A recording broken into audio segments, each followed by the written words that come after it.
pot just under $1 million, and look at that smile. Oh, unreal. King 7 of diamonds. Dan has pocket sevens in this hand. Peter's 7-king in the dealer's seat. Steve in the big blind with 4-6 offsuited. Flop 4, 7-king, Dan hits set 7. Peter's 7-king hits 2 pair. Steve also hits a bottom pair. Dan and Peter's backhands are both over $1 million. Dan makes a continuation bet first. In Dan's point of view, own pocket sevens against these two opponents. Action before the flop. Pocket sevens is now nuts. No one has king-king. This way, Peter check raise. So this is the hand. In Dan's point of view, opponent raises. What's on the board? We'll have pocket 4. There will be 4K47, including Peter's 7K. Dan's going to call first. Will there be a flush draw? $169,000 in the pot. Another 4 on the turn. Peter hits king 7 for 3 pairs. Dan is pocket 7's full house. Now, Peter can still beat ace king, king queen, but he does. But Peter is still playing. So Peter is thinking, and also getting the value of Dan's ace king. But actually, if Dan is aces, 7-king can't beat aces. Peter made a pretty heavy bet on the turn. 170,000 in the pot, betting 150,000.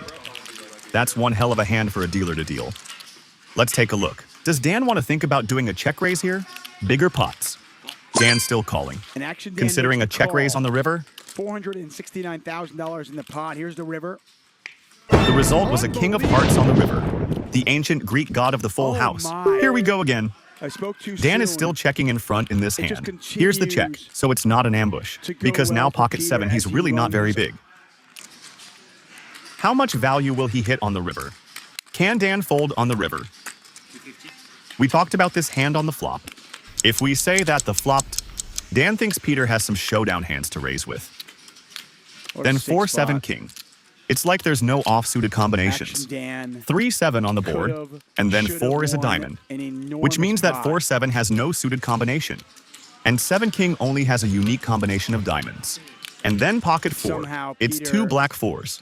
Then there's another one that's 4K clubs. All combinations he lost. That's all 3. So what's he winning? I think at this point for Dan, it's important for him to be in this state of mind. That's the hand. It must have been before the river was dealt. He thinks he's 99% sure to win this hand. Before that, thought Dan was in an ambush. Dan thinks he has a big hand. Now, will he be willing to give up this hand?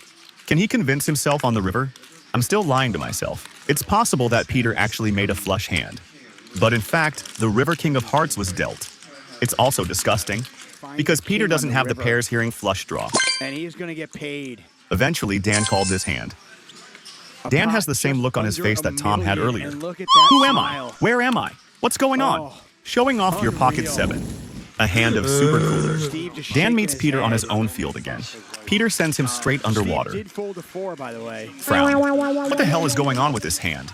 But I think, of course, we are now looking at the results. This hand was killed by the river. Let's assume that on the turn, Dan's pocket 7s could be considered a raise. Because of this hand, must be trying to get some more value. You raised on the turn. None won't run with any cards that are weaker than these. Then the river, as long as this card is not dealt. Then you can go down the line and beat your opponent.